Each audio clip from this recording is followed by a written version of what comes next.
Oh, yeah, Link's yawning. Alright, hey everybody, angryponcho here, doing the next piece of Let's Play Ocarina of Time.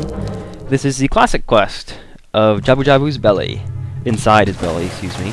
First thing you want to do is get out your Deku shield, because there's nothing in here that's going to threaten it, so you might as well keep the more effective shield equipped. We're going to take out both of these Octorok guys. Oh, come on. I know I had that. Gotcha. Alright, and now we're going to proceed to the back of the throat. Consider the uvula. Yeah, we're going to shoot that with our slingshot. It's a fairly basic strategy. Navi actually flies up there to let you know there's something interesting going on the ceiling.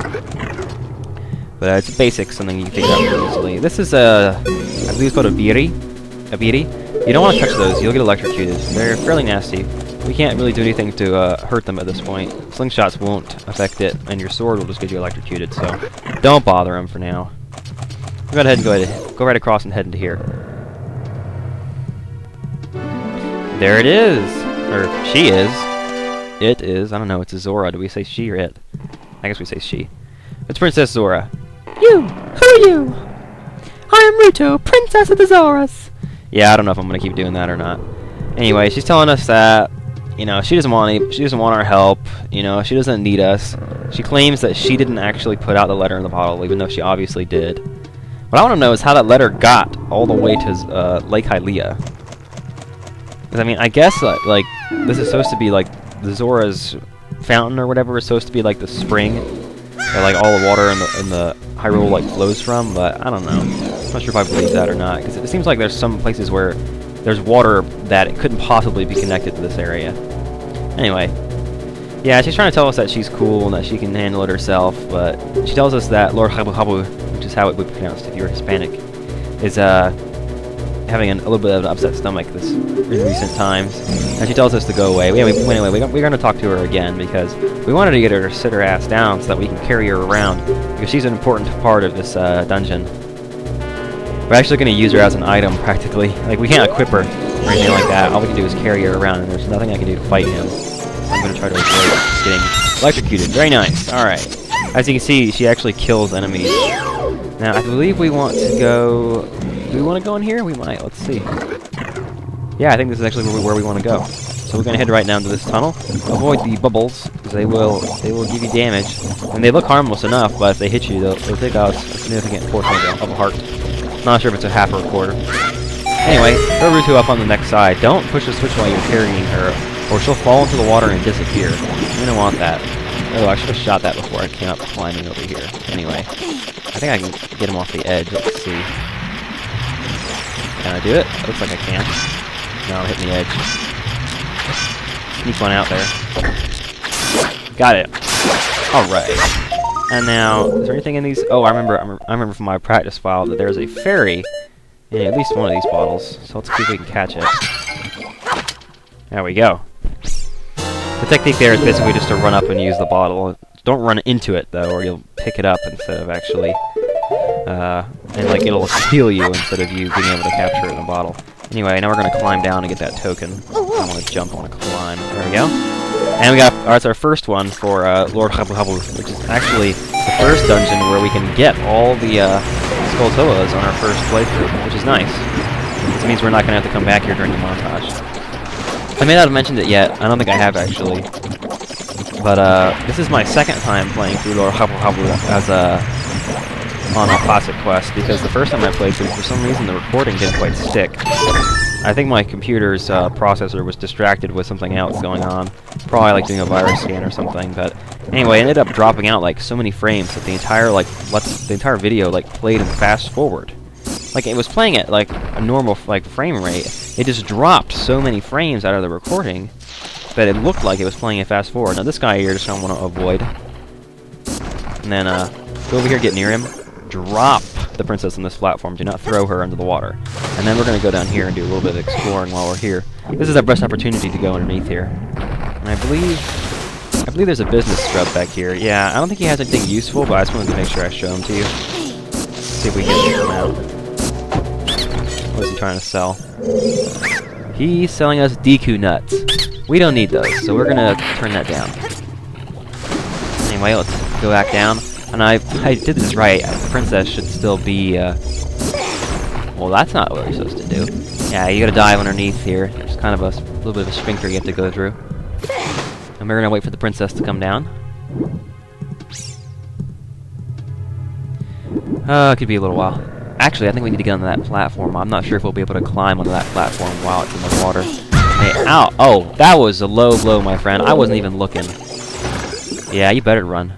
Now we can carry the princess again. I'm really glad that she didn't disappear.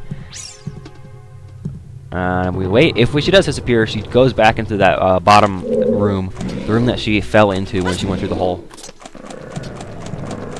Anyway, we're going to carry her back in here again. This is the room that she was in originally when we first saw her before she was an idiot and jumped into this hole right here. We're going to want to avoid going into those holes for now. And we're actually going to go straight across the room, avoiding the jellyfish that falls down right there. And we're going to go in here. I forgot how straightforward this dungeon was. Alright, I think we want to go to the right first. Yeah, I think it's right. Let's see. Looks to be correct. Now this switch here. Let's see if I can get Navi to talk about it before I go on it. Maybe not. There she goes! This switch! It doesn't look like you can press it down with your weight alone, Poncho! Oh, it's a good thing we got a fat princess on our head. Alright, anyway, we're gonna put her down on the switch to hold it while we go in here and do some fighting. So, Oh, okay, they're under the water. It's not really water, but they're like inside the cell wall or stomach lining. I don't even know what they call that. The walls and floors in this temple. Or dungeon, I guess I should say. They're not temples. They're temples in other games, and that kind of gets confusing. Alright, come on. Actually, they're temples in this game, too, later on, but we haven't got to that segment yet. Come on. You can do it. Have I scanned? Yeah, have I scanned these guys? Yeah, it's a stinger. Basically, they hide under the water wall thing, and then they won't come out until you get close enough that they might hit you. And then once they come out, it takes 2 slingshot shots to kill them. Fairly easy. Did I get them all? Okay. For some reason, that one takes a while to realize that we've actually done it. And I believe this is going to be our map, dungeon map, if I remember correctly. But yeah, I had an inadvertent practice file for this dungeon. Oh wow, I was wrong. It's actually the boomerang. Nice.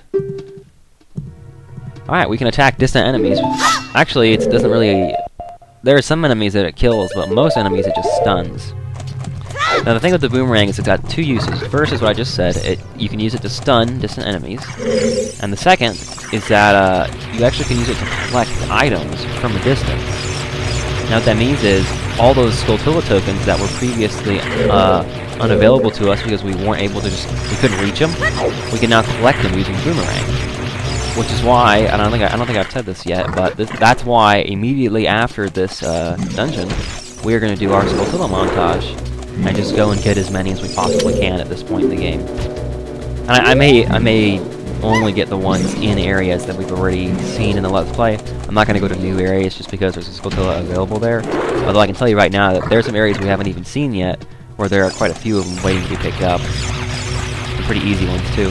Anyway, we're going to go left next, and go to this blue switch. Now the blue switches in this game indicate that you have to have something on it holding it down. That one you actually can push by yourself, but once you get off of it, it deactivates, and there's really no point. Anyway, you're going to walk onto this parasitic tentacle. I don't know why that gets a question mark, but...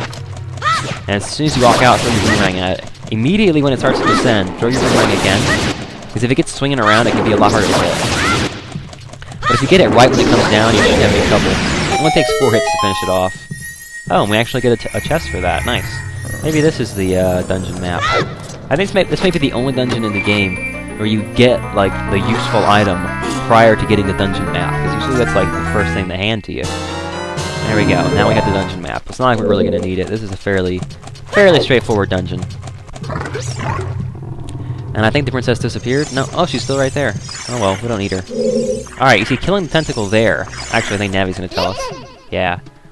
The red slimy thing is gone. That must be because you cut the red tail. Will that work with the other ones too? Gee, Navi, I don't know. Oh, this is fun. 40 seconds. Basically, lock onto each bubble. Do these guys have actual names? Yeah, it says Shabu. Lock onto each Shabu, and then throw your boomerang. If you get closer, it actually takes less time for the boomerang to get there. but you gotta kind of take into account how far away you are and whether it's worth it to run up to it before throwing. Another thing you want to think about is if you start to run out of time and you don't think you're gonna get it, you actually can just run into them and you'll take a little bit of damage, but you'll destroy them. You see, there you go. You just sacrificed your body. Finish it off. And I wasn't gonna run out of time there. I just wanted to show that. That's pretty good. All right, let's see. This is probably gonna be the compass. Another big chest. The 3 big chests are usually you get the useful item for the dungeon, and then you get the dungeon map and the compass. Anyway, I think we're nearing the end of the video, so I'm gonna go back out to the middle here. Actually, I'm taking the princess with us. Anyway, not what I wanted. Now I get to see another cutscene. Hooray! Alright, I don't want to talk to you. Yeah, she says we're inconsiderate. Anyway, we're nearing the end of the video now, and so the floor's sliding me. I'm gonna see you guys next time on Let's Play Legend of Zelda: Ocarina of Time, where we'll continue inside Jabu-Jabu's belly.